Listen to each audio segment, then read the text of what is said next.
pena, porque los niños y la juventud de hoy en día no saben apreciar, en las grandes capitales como es Barcelona, no saben apreciar lo que tienen.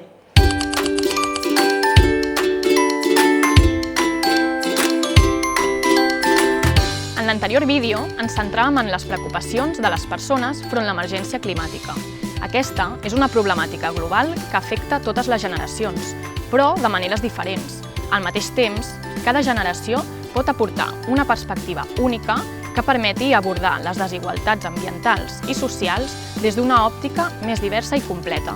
Per això, hem volgut saber el valor que donen les participants a que existeixin espais on hi hagi participació per part de diferents generacions, en els quals persones de diferents edats puguin contribuir al debat, les reflexions i la creació d'alternatives. Creieu que els adults us escolten quan parleu d'aquestes coses i quan voleu mostrar la vostra opinió?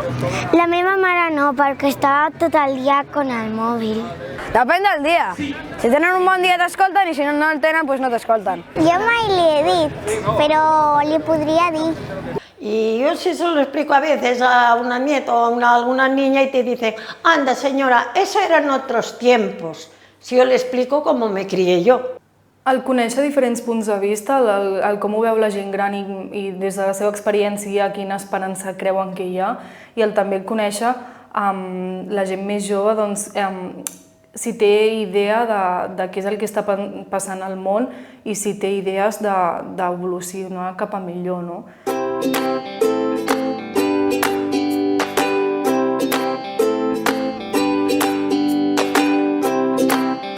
En el turno de cada uno podemos realizar diferentes acciones.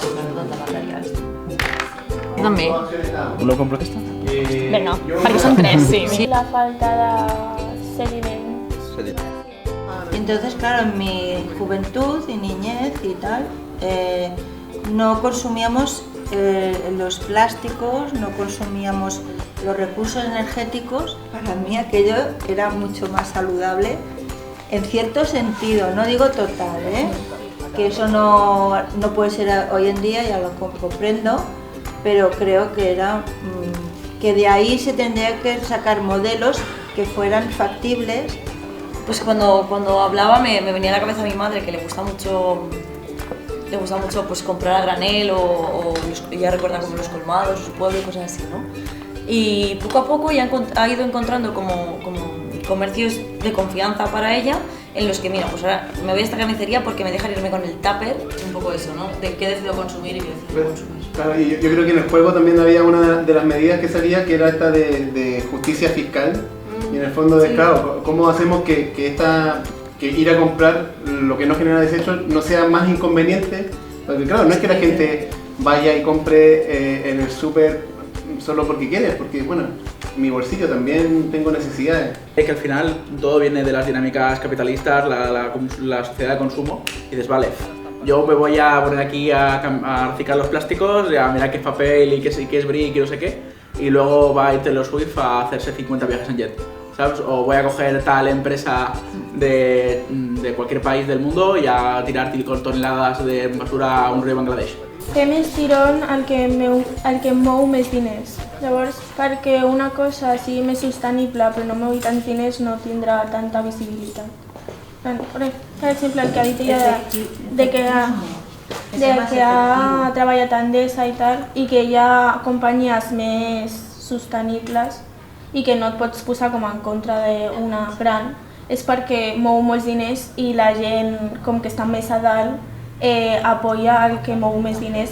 Crec que el jovent d'avui en dia a les escoles i en espais així es fan com prou formacions com perquè tinguem un mínim de consciència, que potser després no se'n fa res, no? Però com a mínim hi ha com aquesta formació i aquesta intenció que potser posant una mica d'esperança en un futur doncs, tenim més referents i més idees per anar cap a millor.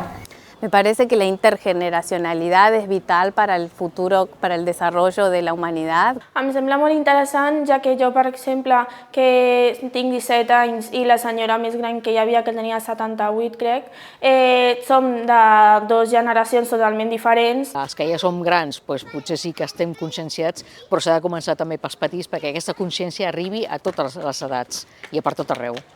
perquè tots aprenem de tots, els grans, els petits i els mitjans, tots hi hem de col·laborar.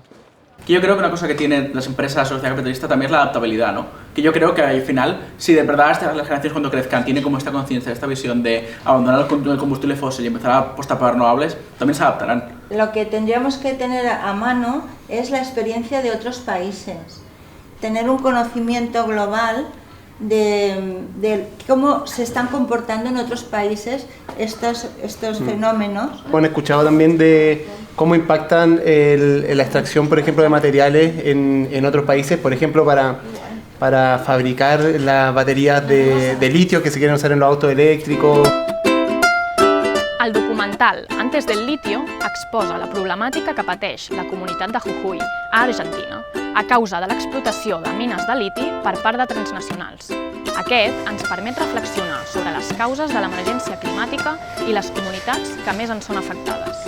No hay un sitio en toda España que se viva como viva esa gente, aunque viva en negro.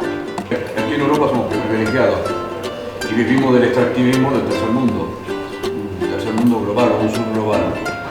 Vivimos del extractivismo, entonces somos privilegiados a costa de eso. Muchas veces, yo viniendo desde ahí, veo que no sé qué tanto es progreso tener tantas comodidades y porque se nos va deteriorando otras cosas, nuestro vínculo con la tierra, nuestro vínculo con los vecinos, con la comunidad, con el alimento, con la energía. Yo he nacido en Jujuy, el lugar donde se creó el documental. He vivido en primera mano he visto cómo estas comunidades se han ido deteriorando, he visto también la represión sobre estas comunidades, el silencio, y también he visto cómo grandes empresas compran territorio, cambian leyes, y usualmente estas empresas son grandes monstruos internacionales.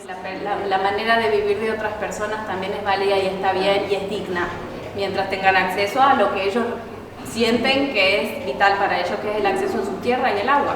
Que ellos estaban bien, porque si quitaron el agua, que era lo de sus cultivos. Yo conozco la zona. Históricamente, siglos viviendo así, se vive bien, sí, pero el problema es cuando se empieza, claro, se desbalancea el sistema. Si le quitan el agua. Argentina era el país más rico del mundo. ¿Cuántos ladrones han pasado por allí? Desde los españoles antes de eso. ¿Cuántos ladrones han pasado por allá? Todos. Eso de que todos somos iguales y en la misma justicia es mentira. Los ricos tienen una y los pobres tenemos otra. Los adelantos, coches eléctricos, y hay más pobres cada día. Yo en Barcelona no había visto durmiendo tanta gente en los soportales como ahora.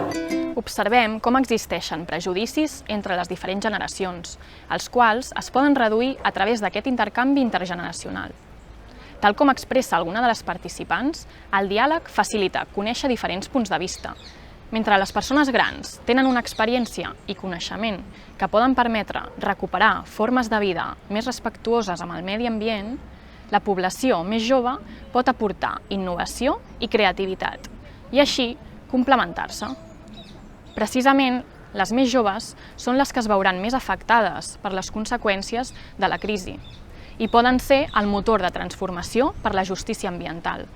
Totes depenem de totes en la lluita per l'emergència climàtica. I tu? Què aprens al compartir amb persones d'altres generacions?